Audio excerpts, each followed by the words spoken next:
The living room smelled of pine and cinnamon, just as my mother's house did in December. She still kept the same wreath hanging above the fireplace since I was 9, slightly crooked and refusing to straighten. I used to think it was magical. Standing there on a cold Saturday afternoon, watching my daughter Margaret tug at the hem of her festive dress, I still found it magical, but almost everything else that day began to fade. Margaret was 6 years old. She had chosen her own dress for the occasion, a green velvet gown she had seen in a shop window 3 weeks earlier and had talked about every day since. She let me braid her hair that morning and sat quietly and solemnly on the bathroom counter, as if she understood this was a special occasion and wanted to celebrate it. She was the type of girl who took things very seriously. Holiday dinners, family photos, being a part of them. My family gathered for our annual photo shoot, a tradition my mother had maintained for over 30 years. She had albums dating back to 1989, photos of people in old-fashioned clothes, posed in front of the same fireplace, with the same wreath tilted over them, the backgrounds changing only slightly. A new sofa, a repainted wall, children appearing, then growing up, then appearing with their own children. This ritual held special significance for her, as certain rituals do for some people. Not because the photos themselves were valuable, but because taking them meant something about continuity, about a family choosing to be in the same place year after year. There were 12 people in the living room. My parents, my 2 sisters, my brother-in-law, several of my cousins, and my sister Jennifer's 3 children. Jennifer's children were already seated near the fireplace, dressed in matching burgundy and cream outfits. My mother was adjusting picture frames on the mantelpiece. My father was having a friendly argument with my uncle about whether to use a timer or have someone take the picture by hand. I've brought Margaret every year for the past 4 years. She was in every picture. She knew where to stand. She walked naturally towards the fireplace and moved to her usual spot between me and my cousin. And then Jennifer stood in front of her. Jennifer said, not harshly, but with the precision of someone who had practiced this speech. In fact, this year we will be limiting it to immediate family only. Blood relatives only. Margaret stopped walking. She looked at my sister. She's been in every picture since she was 2 years old. I know, and it's always been a bit awkward, Jennifer said, smoothing down her jacket. My mom and I have talked about it. Family photos are for the real family. We thought it was time to make it official. There was a moment when I felt someone was going to say something. My mother had moved away from the mantelpiece. My father was silent. My aunt was staring at the ceiling. No one spoke. A few people nodded, a slight, uncomfortable gesture. The kind that conveys agreement without anyone having to say the words aloud. Margaret didn't move. She was still standing in the middle of the room, close enough to the fireplace that the light reflected off the green velvet and made it shimmer. She was looking at me with a look unbecoming of a 6-year-old, the look of a child trying to understand why she had been asked to leave a room she thought belonged in. I didn't say anything either. Not at that moment. I walked towards her, took her hand quietly and said, "Let's get your coat." She didn't ask any questions until we were in the car. Then she asked very quietly if she had done something wrong. I said no. I told her I hadn't done anything wrong at all. I told her I was being myself. And sometimes adults make decisions that have nothing to do with those affected by them. I wanted to say more. I wanted to explain the whole complex workings of the family, how some people decide, without explicitly saying so, that some children are more important than others, and that this doesn't reflect the value of the children themselves, but rather the value of those making the decision. But she was only 6 years old, it was cold, and the street outside the window was brightly lit. What she needed at that moment wasn't an explanation. She needed to feel less alone. She paused for a moment, looking out the window at the lights of the neighboring houses. Then she said she was hungry and asked if we could have some hot chocolate. We had hot chocolate. We drove home. I gave her a bath and read her 2 chapters from her book, staying with her until she fell asleep, which she did quickly and easily, like children do when they decide to stop worrying about something all night. Afterward, I sat in the kitchen, at the table where I had eaten breakfast for most of my childhood, and answered some work emails, not thinking about my sister. At 11:27 p.m., my phone rang on the nightstand. It was Jennifer. The message read, "I hope you're not making a big deal out of it. Just a reminder, don't forget who owns your mortgage. Some relationships are worth preserving." I read it twice. The mortgage she referred to was for my first property, a small, 2-story house I bought 9 years earlier when I was 24 and still learning the ropes. Jennifer had signed the mortgage as guarantor, and for 2 years she had reminded me of it at every opportunity.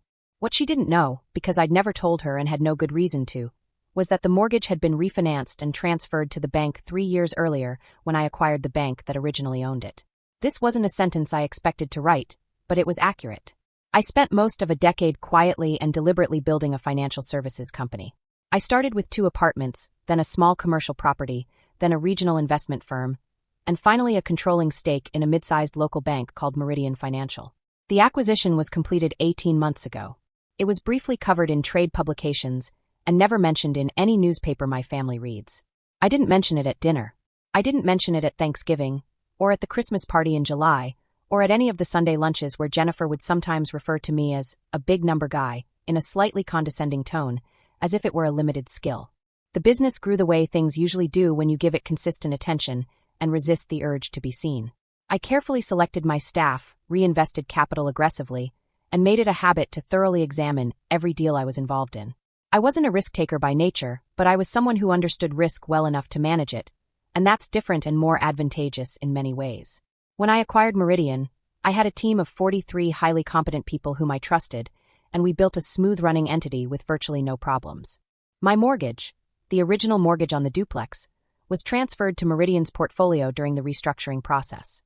I now effectively own my own loan agreement, meaning that the threat Jennifer had just sent me from her living room in the middle of the night was one she had no power to mount.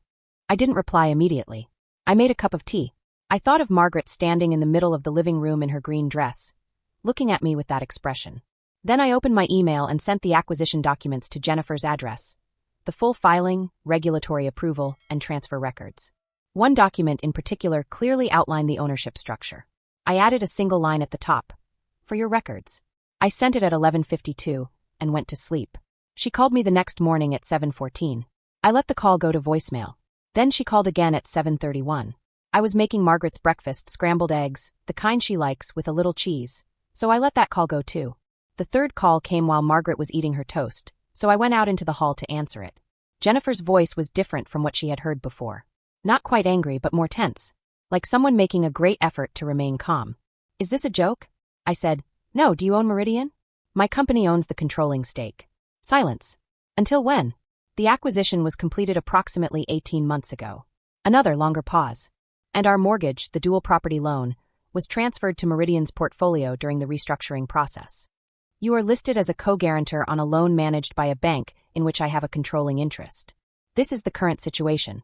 She remained silent long enough for me to make sure the call hadn't been cut off. Then she finally asked me, "Why didn't you say anything?"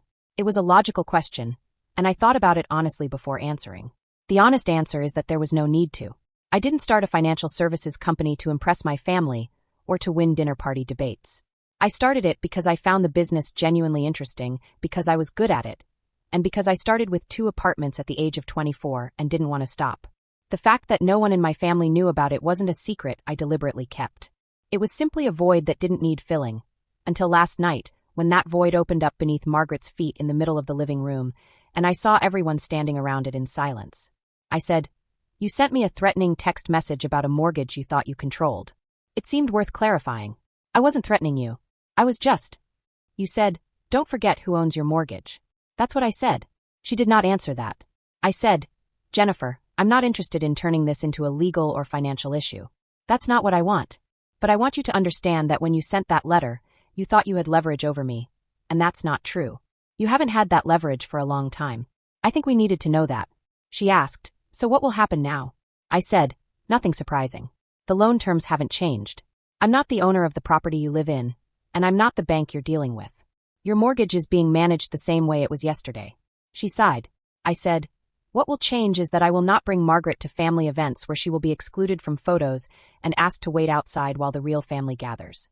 If this approach continues, she and I will make other plans. My mother will be angry. This is something you can discuss with your mother. You made the decision. You can explain it." There was a long silence. From the hallway window, I could see the neighbors' children playing in the first light snowfall of the season, leaving their footprints on the white grass. Jennifer said, "I didn't think she would care much. She is 6 years old." She asked me in the car if she had done something wrong. Jennifer didn't say a word for a moment. When she spoke again, her voice had changed slightly, not drastically, not to an apology, but to something that sounded less defensive. "I'm going to talk to my mom," she said. I said, "Wait." I went back into the kitchen. Margaret had finished her toast and was drawing on the back of an envelope with a red pen, a house with a big tree and several birds. She held up the envelope when I came in. "This is our house," she said. "I'm going to put a star on top." I said, "It's perfect," and sat down opposite her to finish my coffee. I didn't hear from Jennifer again that day. My mother called me in the evening, a short and rather dry call, in which she said she'd been thinking about the photo and that they might have rushed into the decision. I told her I appreciated her saying that. We talked for a few minutes about other things, the weather, the neighbors, a movie I'd seen, and then wished each other good night. 3 weeks later, my mother sent a new family photo in the group chat. It had been taken at a second, more informal family gathering, again in the living room. The wreath was still leaning over the fireplace. Everyone was in the picture. Margaret was standing near the fireplace, wearing a different dress, red this time, one of her own choosing, and laughing at something off-screen, her head tilted back slightly, as she does when something surprises her. I saved the photo on my phone and stared at it for a long time. Margaret knew nothing about the text message, the mortgage, or anything else. She knew we'd left early that day for a hot drink, that she'd returned 3 weeks later, and that she'd appeared in the picture. That's her version of events. Things were strange for a moment, then settled down. 6-year-olds, at least, deserve that level of clarity. The rest, the documents, the paperwork, the 1152 email, remained as it was. Not a secret in the literal sense, just a fact that was clearly stated once, at the moment it was necessary to state it.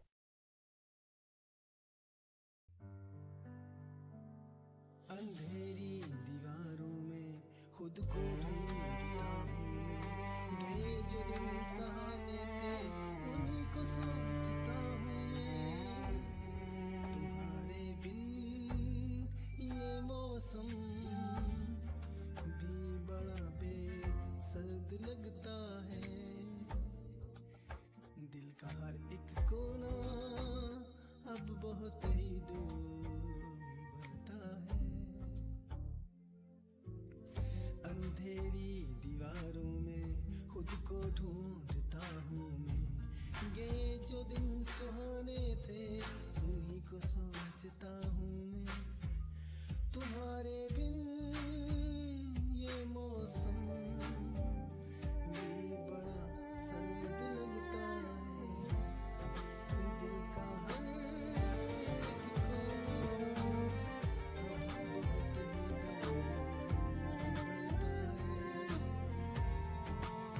मेरे साए भी मुझसे अब जुदा होने को कहते हैं तुझे खोने की राहों में ये आंसू बहने लगते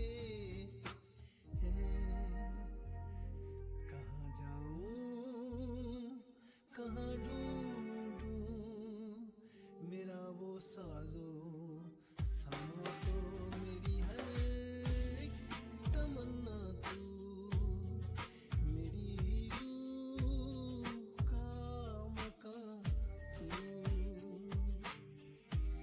लकीरों में नहीं लिखा जो तुमने ख्वाब देखा था कहानी में फकत एक गम ही लिखा था सितारों से भी पूछता है पता तेरा कहाँ होगा मगर खामोश है दुनिया कहाँ मेरा जहाँ होगा बस एक बार मुड़ के देख मेरी बेबसी की सूरत मुझे है आज भी तेरी वफा की सख्त जरूरत